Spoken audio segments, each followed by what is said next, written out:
manual mode. So, kahit itap mo na lang yung paddle shifters, game na kagad yan. So, ngayon, nakadrive tayo. Downshift ko siya, na second gear. Hataw ka na ngayon, second gear. 5,000, 5,500 RPM.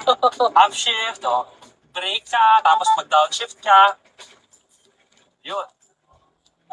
So, maganda to kasi parang naglalaro ka lang. Pero, kasi, engaging yung drive. Kasi medyo naririnig mo rin yung engine. Correct. Tapos, pag nag-cornering ka pa, ang ganda rin, kahit crossover siya. Kasi nga, medyo mababa siya, Mababa yung bubong, ha? Pero yung ground clearance, okay naman siya. Maganda siyang i-corner. Yung sumusunod na parang naka-release ka. Hindi rin siya masyadong mabody roll. Napakagandang laruan. Laruan no?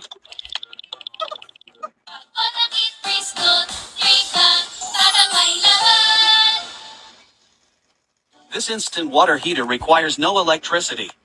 Simply connect it to your shower head or faucet for hot water within 3 seconds. Develop Turning radius, mali din. Parang doon lang tayo, Mga isa't kalahati lang ata yun, So, very good dun sa size. Maganda to sa mga tight spaces, sa mga malilita kalsada. Ang dali lang niya i-maneuver. Ang pinaka-importante dito, unang labas to ng Suzuki, yung Suzuki Safety Support. SSS. SSS, Hindi Social Security System. Iba yun.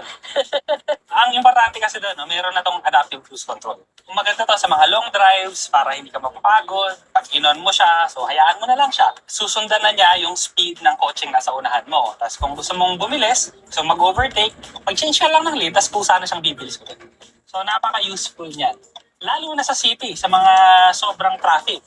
So ngayon, nakaset siya ng 60.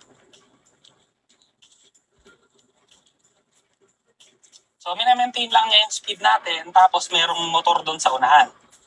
So, ngayon, hindi ako namamereno, pero bumabagal na siya. Nasa 59 na lang tayo, 50, 57. Kasi nga, hindi niya bubungguin yung sasakyan na nasa unahan mo. So, yan yung maganda. Hindi ka mapapagod sa traffic, hindi ka mapapagod sa long drive. Sobrang komportable mo lang din, parang yung pasahero mo. Walang kahirap-hirap. Yung tuhod mo makakapahinga. Oo, lalo na pag nirarayo, makakagaya ko na pag-scoop. Very big help. Tapos nakita mo, biglang pumasok yung motor dito sa lane ko. Suwabe pa rin yung braking niya. Oo nga. Diba? Hindi yung biglaan. Tapos ngayon, ayun, lumayo na yung motor sa unahan. So yan, nag-accelerate na ako ulit. So, suwabe, diba? Kahit may biglang motor, suwabe pa rin siya. Sobrang daming laman ng Suzuki Safety Support. So ano pa iba? Kasama rin doon ang dual sensor brake support. So, ibig sabihin lang na, pag may sasakyan sa unahan mo, dalawang sistema yung mamemreno sa'yo. So, safe times 2. Safe na safe.